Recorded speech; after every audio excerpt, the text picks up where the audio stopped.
We've said it many times, and we'll say it again. AI is not fully accurate. 80% accuracy is kind of a good target, rule of the thumb, estimate that not everything AI will give you is accurate. We actually make sure we include that experience of inaccuracy in all our training. We want to make sure in one of our training that every participant will experience an obviously wrong answer or strange answer from the AI, so they develop their critical thinking and they don't believe that AI will always give them the right answer. And here, in the article that we're looking at, it says that Gemini 3, which is top of the game, best in all the benchmark, still have hallucination. Now, having hallucination is something we're talking about. We kind of believe that it is inherent to the way those AI are working. There is actually no way hallucination will totally disappear, and it's a user responsibility to make sure they control the accuracy. The accountability is on the user, not on the AI model. And the good news is there is a benchmark for that. There's a new benchmark in town. We didn't have enough benchmarks, so now there's a new AI benchmark.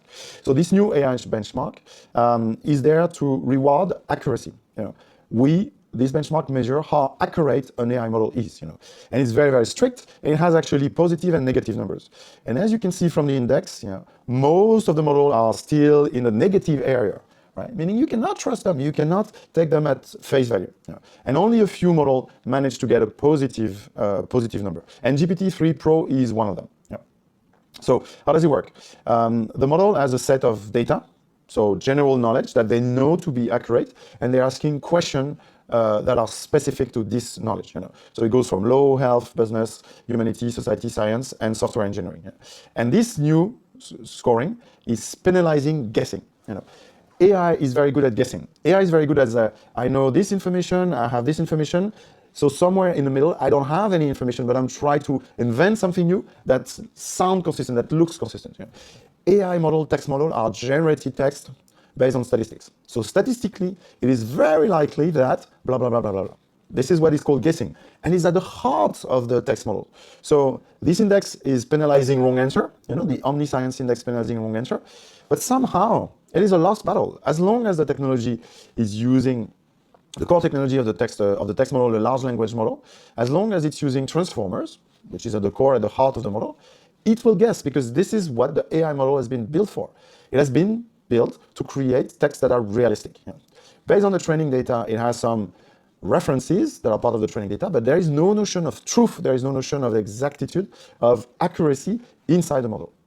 So models pretend better and better and better and better, but at the core, you cannot trust any information that is coming out of a model, unless you feed this information in your prompt. The only way to get an accurate answer is that all the information is part of the context of your prompts towards the model.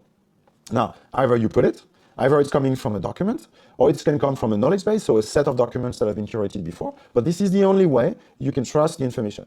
And when you work in this mode, you have the document, you have the prompt with all the information, or you have the reference to the original documents, now you can have accuracy. So it's good that this new benchmark is here. It's good to put in perspective that, again, most models are in the negative realms when it comes to accuracy, and users still need to be careful. That achievement of Gemini being the first one to get plus 13 on a minus 100 to 100 in plus 100 index, it's maybe reason to celebrate for Google, but it's still a word of caution. 13 out of 100, 13 out of 100, 13%. This is not a high score in accuracy. So stay vigilant. Join our training if you want to understand more this has happened and how you can avoid falling in this trap of hallucination. It's part of the first hour of our fundamentals training. And subscribe to this channel if you want to know more about AI, how to use it safely so you don't get into trouble at work.